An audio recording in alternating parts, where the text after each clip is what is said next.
Monsieur le modérateur, professeur Bachana, directeur scientifique du colloque, monsieur le maire,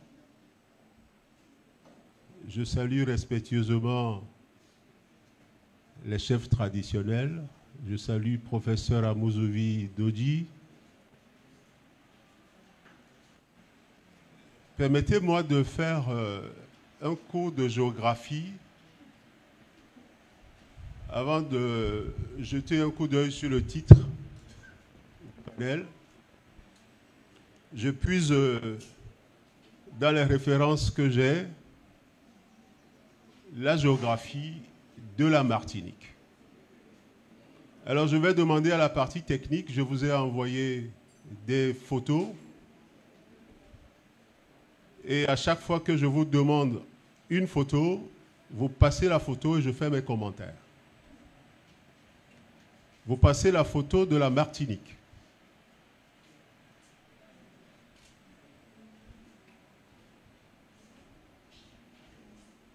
Je suppose que ce sont de très bons techniciens.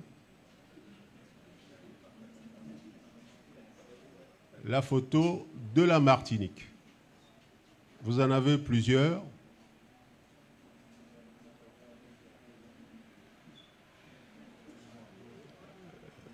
Il ne faut pas faucher la première partie de mon travail.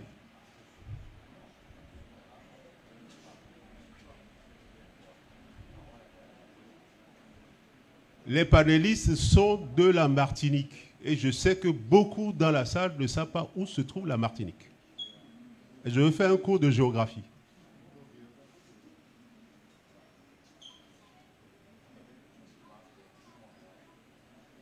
Bon.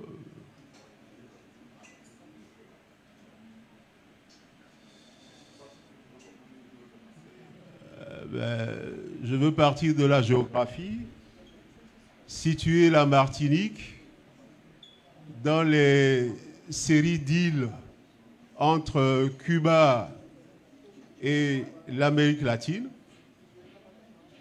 Tout à l'heure, je vais inviter les deux Rodolphe Solbiac et Garcin Malsar qui vont me rejoindre. En plus, je vais inviter Cecilia Emma Wilson. Cecilia Emma Wilson, voyageant de Paris à Lomé pour ce colloque, m'a écrit pour dire « Je viens à Lomé, vous êtes le modérateur de notre panel. Quelle est la façon vous envisagez pour entretenir le panel ?» Et puis on a échangé et je lui ai demandé « Est-ce que tu peux m'envoyer le programme ?» Elle me dit « Je suis dans l'avion. » Donc depuis 10 000 mètres d'altitude, elle m'informait du colloque. Or, tout était sur mon téléphone parce qu'à un moment donné, il y avait eu une charge exceptionnelle au ministère des Affaires étrangères où depuis 1 an et demi, je suis coopérant chargé de l'Atlantique. Ce vaste espace qui est entre l'Afrique, l'Europe, les Amériques et les Caraïbes. Ce vaste espace atlantique que les parents, moi je ne veux pas utiliser l'expression esclaves, déportés, domestiques, les parents, nos parents, sous quelques contraintes que nous avons identifiées, ont traversé pour aller dans d'autres espaces. Alors, le titre de ce panel, Reconnexion, Diaspora, Afrique, une démarche nécessaire pour la réparation et le vivre ensemble. J'ai entretenu ce titre et je l'ai replacé dans le contexte de la thématique du festival Rencontre, pour dire rencontre des intelligences politiques et stratégiques. Le titre du panel, Reconnexion Diaspora Afrique, je l'installe sous le titre « Rencontre des intelligences politiques et stratégiques », avec deux mobiles de base, l'esclavage et la colonisation. Esclavage et colonisation, ce sont des plans stratégiques. Ce sont des plans qui ont été réfléchis, transbordés vers les pays africains côtiers de l'Atlantique. Les transporteurs de ces plans stratégiques ont trouvé sur place des complices.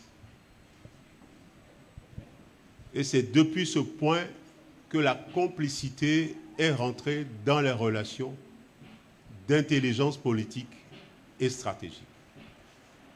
Quand vous parlez d'intelligence politique et stratégique, vous avez l'influence, vous avez les ingérences et vous avez les complicités. Tant qu'il n'y a pas de complicité, le mouvement stratégique ne fonctionne pas. Ils ont réfléchi bien avant 1890. Ils sont arrivés dans nos régions. Ils ont trouvé des complices qui ont vendu leurs frères. Et ces Africains vendus ont été entreposés dans des conditions et l'ensemble a été appelé esclavage. Il faut que nous comprenions bien la démarche du plan stratégique.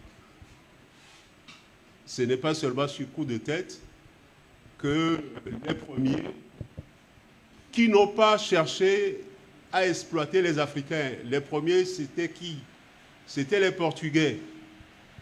À partir de 1490, les Portugais ont compris l'Afrique, sont rentrés en Afrique, ont visité l'Afrique jusqu'en 1520, sans avoir de relations stratégiques approfondies, d'exploitation de ceci, de cela. Et jusqu'à aujourd'hui, quand vous regardez les Portugais, dans leur comportement, ils sont très loin des arrogances. Les Portugais, les Espagnols. Moi, je travaille avec eux et ils savent que les Africains qui viennent ont été à l'école, sont de très bon niveau et nous sommes tous autour de la table et nous travaillons. Mais dans les autres régimes européens occidentaux, la culture a été une culture d'emblée de supériorité. Nous savons plus que ceux de ces territoires. Et leur premier mouvement a été d'accepter les premiers jeunes intelligents qui ont été à l'école européenne, qui ont étudié. Parmi eux, certains ont été rangés en mode de complices de développement de leur politique vers l'Afrique. En 1897, pour aller vers 1900, la première conférence panafricaine, et 1919, le premier congrès à Paris, qui a fait éclater la vague africaine entre ceux qui épousaient la politique de colonisation mise en place par la droite, en France surtout, et ceux qui n'étaient pas d'accord. Et on a vu ces clans. Mais bien avant ça, la phase d'esclavage qui répond à la thématique de ce panel, Reconnexion Diaspora Afrique, il faut bien comprendre que diaspora n'est pas le mot approprié. Diaspora n'est pas le mot approprié. Ce sont ceux qui sont là aujourd'hui, de notre génération, de même âge que nous, ce sont des afro-descendants. Les enfants, des enfants, des enfants, des premiers esclaves, des premiers déportés et des premiers domestiques, si on veut faire le clivage. Les esclaves, je veux bien inviter la délégation du Brésil, la délégation de Martinique à visiter le pôle d'esclavage d'Agbo-Drafort. C'est à quelques mètres d'ici pour voir le pôle d'embarquement et vous allez comprendre que l'esclavage a existé par complicité des Togolais, c'était pas encore Togo, par la complicité de ceux que nous sommes aujourd'hui, Togolais, qui ont vendu leurs frères aux Européens et qui sont partis de l'autre côté de l'Atlantique, aux États-Unis ou ailleurs, et de là, ils ont perdu leur nom de famille. Ils ont perdu leur nom de famille. Mais certains courageux ont été très résilients, ont protégé leur nom. Et l'une des filles, Marie-France Moussembo, son arrière-grand-père, a protégé leur nom de famille, leur culture, leur chant. Et les enfants chantaient sans comprendre les mots. Habitant en Guadeloupe, pas loin de Martinique, elle est revenue au Bercail, dans la baie de Luango, à Lubaki. Elle a été reçue par toute la communauté et elle est rentrée dans la famille Moussembo qui est encore là aujourd'hui. Pendant qu'ailleurs, Ouida, où les Portugais étaient venus chercher des domestiques. Et ces domestiques ont été transportés correctement. Pas dans le modèle d'esclavage, non, domestiques. Ont été transportés au Brésil et dès qu'ils arrivent au Brésil, ils laissent tomber leur nom de famille pour prendre les noms dans les familles où ils étaient impliqués. D'où les Dorego, les D'Almeida, les Da Silveira, ceux-là qui sont revenus à Ouida pour reprendre leur famille avec leur nouveau nom. Et ce sont ceux-là que nous appelons aujourd'hui les Freitas, les Dorego, les D'Almeida, les De Souza. Et chaque année, ils se retrouvent à Ouida pour fêter. Da Silveira, tous, ils se retrouvent pour fêter. Quel est leur réel nom? Quel est leur réel nom de départ? Par contre, des Européens qui sont venus chez nous dans les territoires fluvio-lagunaires sur mer, capitale à Ného, sur imposition d'influence et d'ingérence, avec quelques complicités autour des bouteilles de whisky et de rhum. Oui, certains ont changé leur nom de famille pour prendre les noms des familles des Européens qui étaient venus dans ces territoires, là où nous sommes ici. Oui. Je cite la famille Locson, Johnson, Wilson. Ils avaient leur nom de famille. Je vous demande de prendre ceci en intellectuel. Hein. Je fais une discussion avec vous, discussion au sens intellectuel. Je vous rapporte les fonds de l'histoire parce que, géomorphologue, océanographe, en 2015, j'ai fait mes études en intelligence stratégique, sécurité et défense. Donc le sujet qui est là, reconnexion diaspora-Afrique, nous amène à retracer tous ces profils pour savoir comment nous allons vivre ensemble. C'est absolument important. Absolument important. C'est un sujet très important. Alors moi, j'évoque plutôt rencontre des intelligences politiques et stratégiques, traite négrière, et je mets en suspension colonisation parce qu'on ne va pas y aller là. Je vais rester autour de ces sujets avec 3 orateurs. Une oratrice qui vient de France, elle est togolaise, elle s'appelle Cecilia Emma Wilson. Je t'invite sur ma droite. On peut acclamer madame, s'il vous plaît. Cecilia Emma Wilson est romancière, essayiste d'origine togolaise, diplômé Sciences Po de Paris. J'ai vu dans son profil qui est dans le document que vous travaillez sur la géopolitique du sport. Là, je ne sais pas comment vous taquiner sur ce point. Et vous avez aussi plusieurs profils. Vous avez travaillé avec l'UNESCO dans la filière que vous allez tout à l'heure décrire au public. Je reçois deux autres qui sont de la Martinique. Je n'ai pas parlé tout à l'heure de la géographie de la France parce que nous tous nous connaissons la France. Et la France en Afrique de l'Ouest aujourd'hui, tous les jours, on parle de la France. Je ne veux pas dire ce que nous pensons de la France. Mais ce qui est certain, la France ne quittera pas l'Afrique de l'Ouest. La France ne quittera pas le Burkina Faso. La France ne quittera pas le Niger. La France ne quittera pas le Mali. Parce que le cadre juridique d'application dans ces pays, ce sont des cadres juridiques français. Nous n'allons pas demain matin nous adosser à la Russie. Nous n'allons pas demain matin nous adosser à l'Iran. Mais nous devons plutôt montrer que nous sommes prêts. Nous devons montrer que nous sommes prêts. Nous sommes prêts à discuter dans les discussions, dans les coopérations. Nous sommes prêts à discuter dans les coopérations. Nous-mêmes, nous devons, quand nous allons en coopération en compétence. C'est ce que les Africains doivent savoir. On peut acclamer professeur. Nous devons aller en coopération avec les Africains.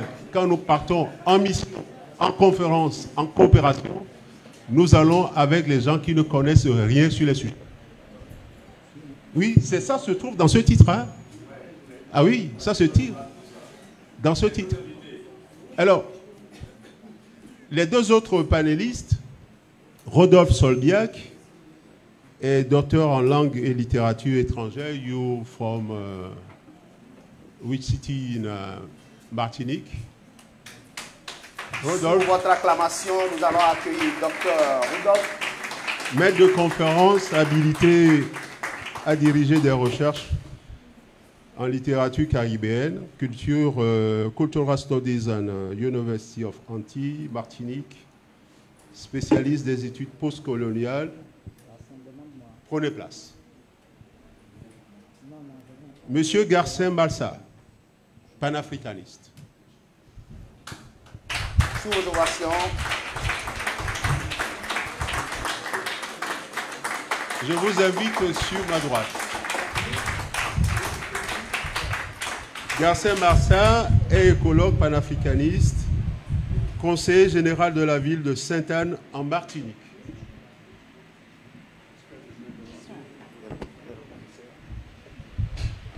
Toi feuille, toi racino, je t'ai oublié, ramassé, songé.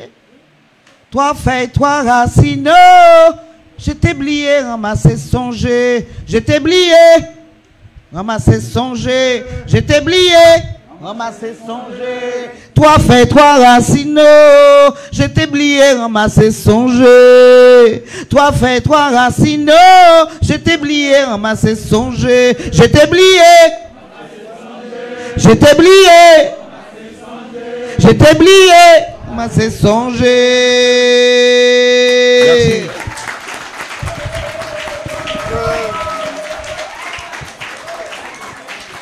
Hello. Je voulais compter sur le savoir-faire du professeur Blivier pour rester dans le temps, puisque à 12h25, nous devons finir. Donc, je compte beaucoup sur vous de donner la parole aux panélistes pour vraiment rester dans le temps, puisque le lancement officiel, c'est à partir de 14h, temps universel. Merci pour la bonne compréhension, s'il vous plaît. Le modérateur semble comprendre que moi-même, je fais ma conférence. Bien évidemment, quand vous êtes modérateur de panel, bien entendu, une bonne partie de temps vous revient. Et je vais gérer jusqu'à 12h30 que je trouve sur le papier. Et je demanderai une indulgence de 15 minutes parce que je vais faire parler tous les historiens qui sont dans la salle, professeur Batiana, professeur Cousin et d'autres du Burkina Faso qui sont là, qui vont intervenir sur la partie. Professeur, je compte sur vous. Je sais que tu comptes sur moi. Vous avez déjà perdu 2 minutes sur les 15 minutes que vous demandez. Donc, on va demander au comité d'organisation pour voir si c'est possible. Professeur, s'il vous plaît, vous pouvez commencer maintenant. Oui, merci beaucoup. Je suis déjà dans le départ de mon travail. Merci beaucoup. Et si vous m'autorisez à redémarrer, je redémarre pour 1h30 minutes. Rodolphe Solbiak, vous êtes docteur en langue. Vous êtes sur le sujet reconnexion diaspora-Afrique, une démarche nécessaire pour la réparation et le vivre ensemble. Vous souhaitez être là ou au podium? Au podium. Voilà, prenez votre place.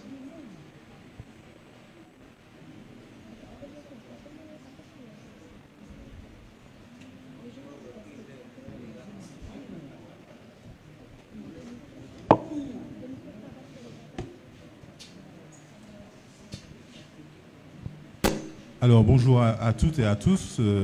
J'ai 15 minutes, n'est-ce pas? Je vous donne 13 minutes. D'accord.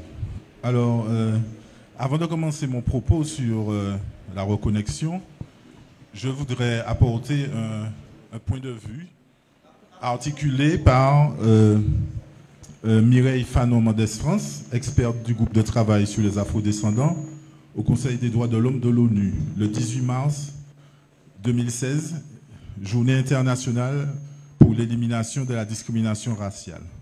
Et elle dit, représentant l'ONU, à partir du programme d'action de la conférence de Durban, les Africains sont victimes et non pas acteurs de la traite et de l'esclavagisation de l'Africain.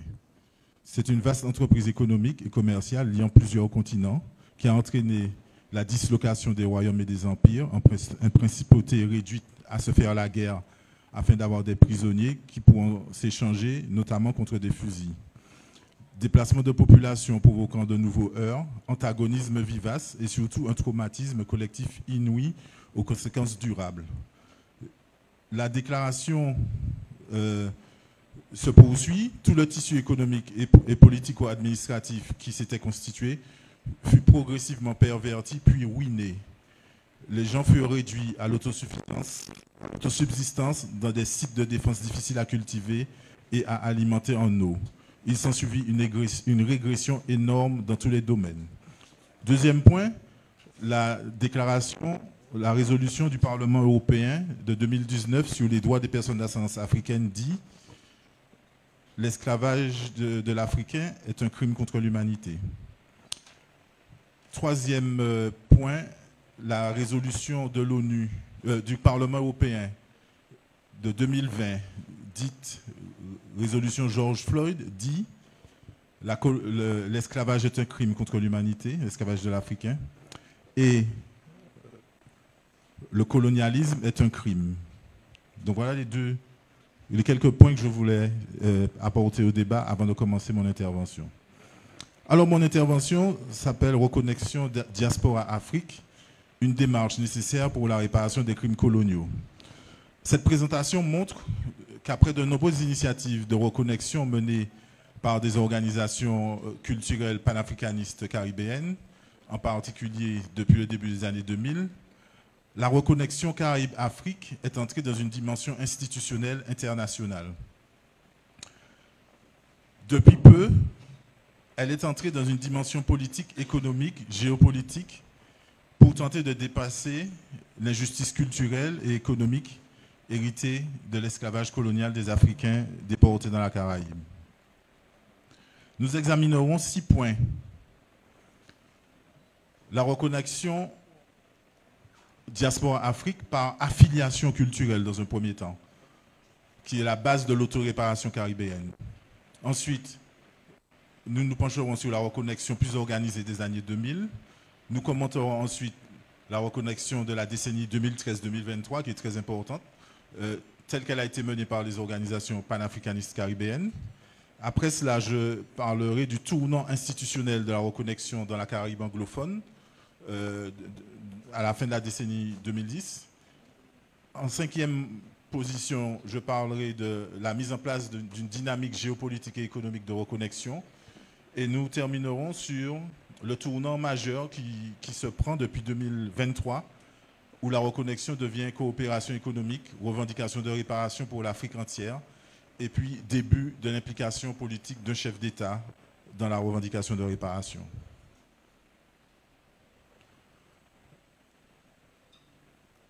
Premier point, la reconnexion diaspora Afrique par affiliation culturelle, qui est la base de l'autoréparation caribéenne. Tout au long du XXe siècle, la reconnexion s'est faite de manière culturelle et spirituelle par affiliation culturelle telle que l'a définie Edward Said. Elle apparaît comme l'élément qui a permis un début de réparation psychique dans la Caraïbe et a conduit à des pratiques d'autoréparation dans toute la Caraïbe, ce qui a préparé à d'autres pratiques de reconnexion plus concrètes. Durant la décennie de 1970, qui est celle de la néo-africanisation dans la Caraïbe, dans toute la Caraïbe et un peu dans l'Amérique, en Amérique du Sud, on a connu un retour vers cette africanité réputée perdue, combattue, réprimée par la culture plantationnaire, la culture créole. Donc, on notera en Martinique le rôle majeur du Festival culturel de la ville de Fort-de-France, institué par Aimé Césaire, qui a fait venir des Africains en Martinique, qui nous a permis de faire venir des artistes qui ont permis ce début de reconnexion. Il faut noter aussi dans la Caraïbe, dans les années 70 et 80, l'apport du mouvement Rastafari à cette reconnexion par affiliation culturelle. Depuis le début des années 2000, la reconnexion prend une dimension plus concrète. Alors, je ne suis pas exhaustif. De nombreuses initiatives de reconnexion sont menées par des organisations de citoyenneté culturelle transnationale panafricanistes. On va citer l'action du MIR et de ses alliés. C'est un travail de mémoire et de réconciliation. Alors, ce mouvement international pour les réparations de Martinique, a été créé par des personnes d'ascendance africaine du continent et de la diaspora. Il a été créé en 2001 dans le contexte du vote de la loi Taubira en France qui reconnaissait l'esclavage comme crime contre l'humanité. Ce mouvement a pris possession du débat en occupant l'espace par des convois. Ce sont des marches sur le modèle de celles que nos ancêtres pratiquaient lors des conflits avec leurs maîtres, puis leurs employeurs. Donc ce mouvement pour les réparations en Martinique a organisé des convois avec les Guadeloupéens et les Guyanais. Le MIR ainsi que d'autres organisations a souvent invité des Africains du continent à partager les événements qu'ils organisaient. Donc la reconnexion se produisait de cette manière. Le MIR a participé à de nombreuses conférences internationales, donc a porté l'action au niveau international, dans les instances internationales, ONU, UNESCO, CARICOM, Union africaine. La décennie 2013-2023 a été marquée par la reconnexion sur le continent africain, où le MIR a organisé un convoi pour les réparations au Sénégal en 2018, au Bénin en 2019. Le rôle de ces convois a été de réconcilier les enfants de la diaspora avec la terre d'Afrique, et là je cite Garcin Malsa, et de verser au débat des Africains du continent la question des réparations. Cela a entraîné la création du MIR Sénégal en 2019. L'objectif, c'est de dépasser à ce moment-là la mauvaise conscience des uns et l'afrophobie instillée par le colonialisme. Mais il s'agit aussi de jeter les prémices d'une pensée de la réparation. Dans la Caraïbe anglophone et en Amérique, des organisations panafricanistes ont été très actives. Je vais citer le Global African Congress, dont la section canadienne a organisé un sommet des réparations à Barbade en 2022, qui a débouché sur une collaboration entre le MIR, NCOBRA des États-Unis dans l'internationalisation de la nouvelle plainte du MIR contre l'État français pour obtenir des réparations. Et ces interactions ont entraîné aussi l'émergence de l'idée d'une nécessité de réparation pour l'Afrique tout entière. Ça se passe en 2022. L'autre mouvement important des États-Unis, le National African American Reparation Commission, organise en août 2022 le sommet d'Accra au Ghana, intitulé « Promouvoir la justice, réparer et guérir les blessures raciales ». C'est une étape importante parce que ce sommet réunit des activistes, des artistes, des universitaires venant d'Afrique, de la Caraïbe, de l'Amérique du Nord, de l'Amérique centrale, de l'Amérique du Sud, de l'Europe, qui se sont réunis pour discuter d'un programme mondial pour réparer et guérir les blessures raciales. Donc, cet événement intervient dans la stratégie de mondialisation de l'exigence de réparation portée par le mouvement caribéen, mais également africain-américain. C'est un tournant majeur parce qu'il annonce la rencontre de l'action militante et institutionnelle caribéenne avec l'action politique des dirigeants africains. Puisque le président, dans la déclaration d'Accra, au moment de la déclaration d'Accra, le président du Ghana, Nana Akufo-Addo, commence quelque chose d'important. Il souligne la nécessité pour l'Union africaine de faire des réparations une question prioritaire. Et très rapidement, on arrive à un tournant institutionnel.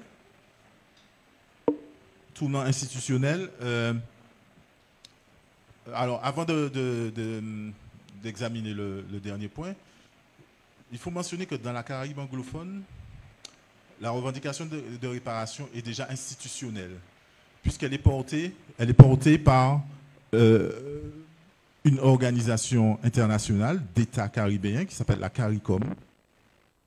Elle est portée par l'Université des West Indies. Et ainsi, ces institutions, CARICOM, Université des West Indies, mais aussi les États individuellement, mènent des actions concrètes de reconnexion avec le continent africain. L'université crée un centre de recherche sur les réparations, le Center for Reparation Research, en 2017, dont je suis membre. Cette université crée un institut, l'Institut Patterson, du nom de l'ancien Premier ministre de la Jamaïque, Institute for Africa Caribbean Advocacy. C'est un institut qui doit centraliser et coordonner les relations avec les peuples, les gouvernements, les universités, les institutions d'Afrique. Et le résultat de l'action de ces institutions sera palpable très rapidement. L'Université des West Indies crée des facultés sur le continent africain, à Lagos, avec l'Université de Lagos, un institut pour l'étude des cultures africaines et de la diaspora, Institute of African and Diaspora Studies, en 2017. Cette université crée aussi, avec l'Université de Johannesburg, en Afrique du Sud, un institut pour l'étude de l'africanité dans le monde, en 2018. Donc voilà pour la reconnexion institutionnelle. 2022-2023 marque un bond considérable puisqu'on entre dans une dynamique de géopolitique économique pour tenter de dépasser l'injustice économique héritée de l'esclavage colonial dans la Caraïbe et en Afrique. Tu peux conclure. Je suis à la conclusion. Oui. Donc, cette reconnexion menée par des institutions des gouvernements caribéens devient une dynamique géopolitique et économique transocéanique. La première rencontre politique entre le continent africain et sa diaspora dans la Caraïbe a lieu le 7 septembre 2021 dans le cadre du sommet CARICOM Union africaine qui s'est tenu en conférence virtuelle. Ensuite, le Forum Afrique-Caraïbe sur le commerce et l'investissement se tient en 2022 à la Barbade. Donc, c'est le résultat concret un an plus tard, où des milliers d'entrepreneurs africains rencontrent des entrepreneurs caribéens autour d'une devise, un peuple, une destinée, s'unir et réimaginer notre avenir. Enfin, le 7 septembre 2023 a vu la première célébration de la journée Afrique CARICOM qui avait été instituée en 2021. Merci. Donc l'Agence caribéenne de développement des exportations, Caribbean Export, la même année, en juin 2023, commence une mission au Ghana et au Nigeria dans le domaine de l'agritech, des TIS et de la fintech. Donc tout ce qui concerne un domaine très, très innovant. Donc pour terminer, ce tournant majeur, nous le vivons là, où la reconnexion prend la forme d'une revendication de réparation pour l'Afrique entière, se manifeste par, enfin, bon, tu peux conclure, même si on n'oublie pas le président du Nigeria en 93, l'appel du chef d'État du Ghana au chef d'État de l'Union africaine à réclamer des réparations. Et puis, dernier mot, la CARICOM et l'Union africaine ont décidé de créer un fonds mondial pour les réparations, pour financer la recherche et l'action. Et je ne saurais terminer cette présentation sans dire qu'il faut mener la bataille du savoir. Je pense que tout le monde ici aura compris l'importance de mener la bataille du savoir. Et je proposerai à l'Université de Lomé de créer un diplôme de master qui pourrait s'intituler Reconnexion et réparation dans le monde atlantique. Il s'agira de produire des savoirs sur l'humain et les cultures, mais aussi sur la créativité économique pour la production de richesses. Parce qu'il n'est pas dit que nous serons toujours pauvres économiquement. Merci. Merci. Alors, Rodolphe, je vais te mettre en contact avec M. Kofi Anidé du ministère des Affaires étrangères du Togo. Asseyez-vous. Il est chargé de préparer le 9e congrès panafricain qui va avoir lieu au second semestre de 2024. Donc, nous allons discuter, nous allons prolonger. Mais je vous laisse déjà la question. Si le président du Ghana, Akufo-Addo, vous appelle, quel est tactiquement le plan stratégique que vous pouvez lui proposer dans le cadre des réparations? Stratégiquement, qu'on peut mettre en œuvre. Pas de la littérature que vous venez de faire devant nos étudiants. Tactiquement, stratégiquement, pour une mise en œuvre, qu'est-ce que vous pouvez dire au président Akufo-Addo qui gère ce sujet au niveau de l'Union africaine? Cécilia, je vous invite, je ne sais pas si vous allez choisir d'être toujours sur ma gauche ou vous allez au pupitre. Non, non, je vais rester ici et je vais aller vite. Je vais tâcher d'aller vite. Donc je vous donne 13 minutes. Pas de souci. Déjà, je me représente. Je m'appelle Cécilia Emma Wilson et je suis le fruit en réalité d'une femme agouda et d'un homme togolais. Donc en fait, l'un de mes aïeuls était un métis noir, amérindien et blanc qui a fui le Brésil et qui est venu s'installer sur les côtes du Togo et du Bénin. Et j'ai effectivement rédigé un premier essai qui s'appelle Afropolis sur les identités noires transatlantiques et sur notamment la question de la reconnexion qui n'a pas cessé d'exister au cours des siècles précédents et qui a commencé d'ailleurs dès les débuts de l'esclavage. On a notamment aux États-Unis la première révolte noire avec Nat Turner dans la Virginie, une révolte sanglante en fait qui a été fondée sur le besoin de revenir en fait sur le continent africain. Au Brésil, il y a eu une autre révolte, la révolte des Malais de Salvador de Bahia, esclaves musulmans qui savaient lire, qui savaient écrire, qui ont fomenté une révolte, puis qui ont été expulsés par les Portugais de leur pays pour arriver sur les côtes que nous connaissons, donc Togo, Bénin et un très gros contingent au Nigeria, notamment à Lagos, puisque le roi de Lagos à l'époque, au XIXe siècle, a offert des terres à ses agoudas. C'est pour ça d'ailleurs qu'à Lagos aujourd'hui, on a toujours un quartier qui s'appelle Popo à Gouda, où il y a une énorme communauté donc diasporique. Et j'aimerais intervenir notamment sur le cas d'Haïti.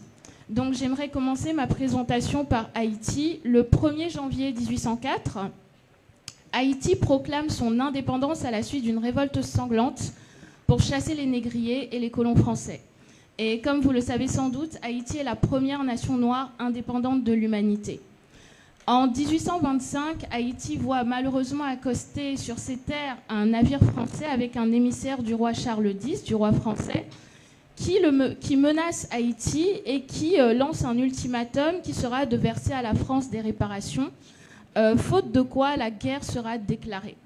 Et du coup, Haïti n'a pas le choix et paiera la somme exigée qui est de 150 millions de francs, qui aujourd'hui est évaluée à 560 millions de dollars, ce qui vous explique encore un petit peu l'état économique de développement dans lequel se trouve aujourd'hui ce petit pays de la Caraïbe. Chaque franc payé aux anciens colons équivaut donc à un manque d'investissement pour développer le pays. Et d'après une enquête du New York Times, les paiements à la France ont coûté à Haïti entre 21 et 115 milliards de dollars en perte de croissance économique. L'affaire de la double dette est une histoire qui concerne à la fois Haïti, mais qui concerne également de nombreux pays africains. Mais on va rester sur la question de la traite négrière, étant donné qu'Haïti s'inscrit dans ce cadre. Il s'avère que l'ancien président haïtien Jean-Bertrand Aristide, le 7 avril 2003, prononce un discours qui aura d'ailleurs l'effet d'une déflagration, puisque les diplomates français se sont moqués de lui.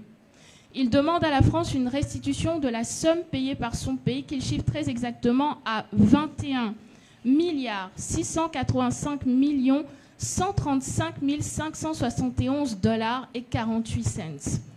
Alors c'est vrai que les diplomates français lui ont ri au nez, mais une enquête américaine du New York Times a révélé qu'effectivement le chiffre prononcé par M.